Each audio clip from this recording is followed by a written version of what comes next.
Hello, Sunrise. This is Miss Gates. We all miss you so much and can't wait to see you again in person. But until then, there are a couple videos that I wanted to share with you guys. We're going to be learning about a couple art terms, and this is something for all age groups to learn and to practice and to use forever. We're going to be learning about blending and shading in a little 5-minute video. All you need here is a piece of paper. It can even be lined paper. And you can use a pencil, just a regular pencil or an art pencil, and either one color pencil or 2 color pencils or 3. I do not have crayons on me right now, but if you have crayons, you can use those as well.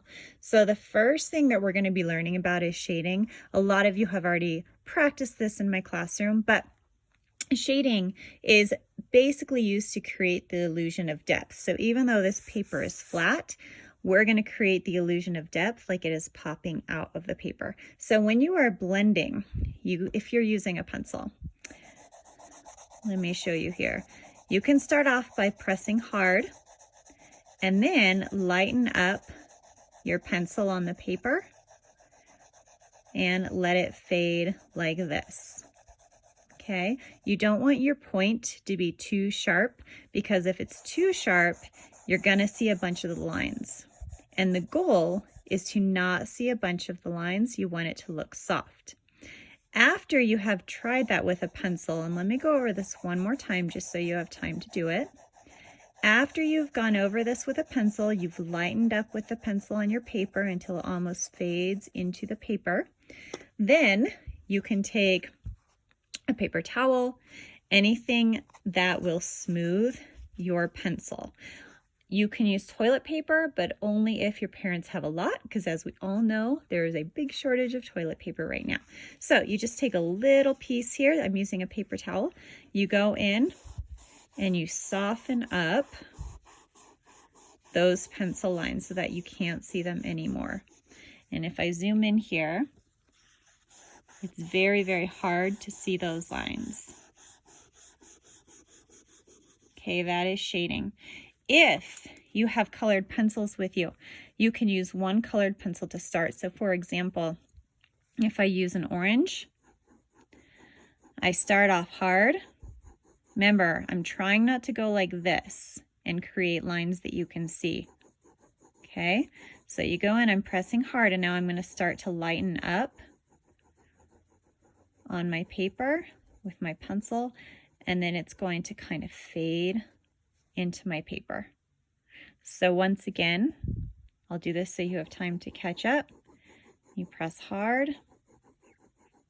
You don't really want to see the lines.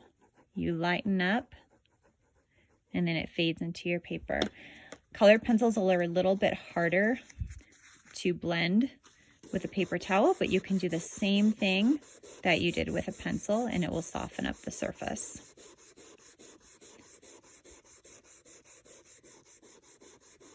Okay, if we go up here, then we are going to do a little bit of shading with these 2 shapes right here.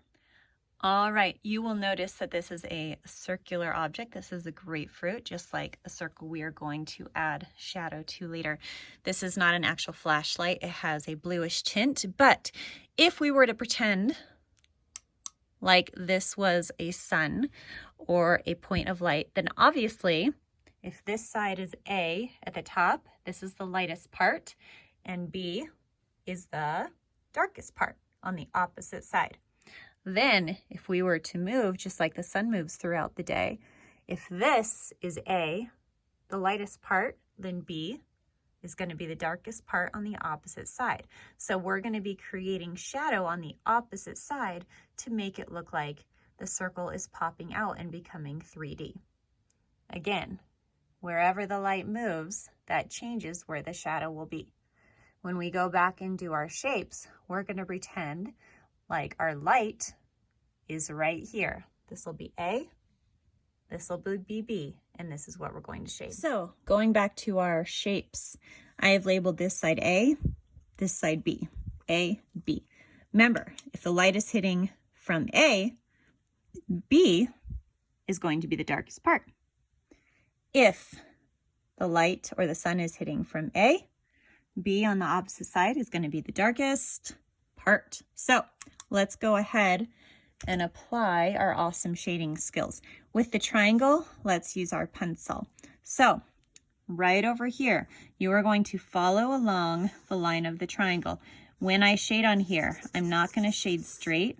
I'm going to shade curved because that is the line of the triangle and that's what I need to follow. B is going to be the darkest area.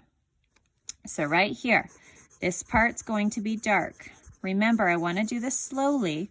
I don't want to see big lines like this with my pencil. I want them to blend in together. So this is the darkest area. Now, I'm going to start to lighten up with my pencil and do that all the way up.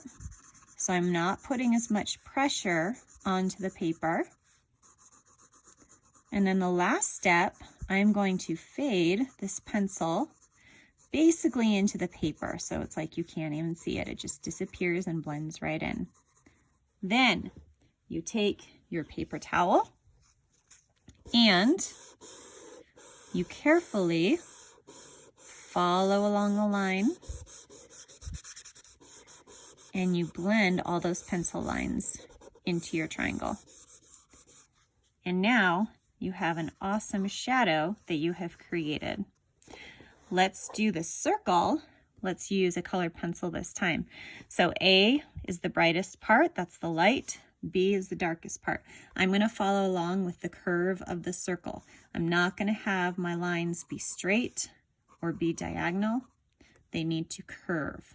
So the darkest part, with colored pencil, you have to be a little more careful because it's a little bit harder to blend with a paper towel. B is the darkest area. I'm pressing pretty hard. Now, I'm going to start to lighten up a little bit. So I'm not putting as much pressure onto my paper. And again, I'm just following along the curve of the circle. You can always go back if certain areas need to be darker, if certain areas need to be lighter. Then right here, this is not faded, so we need to go ahead and fade this pencil into our paper. So I'm lightening up with my pencil so that I'm hardly touching the paper, so it blends right in with our circle.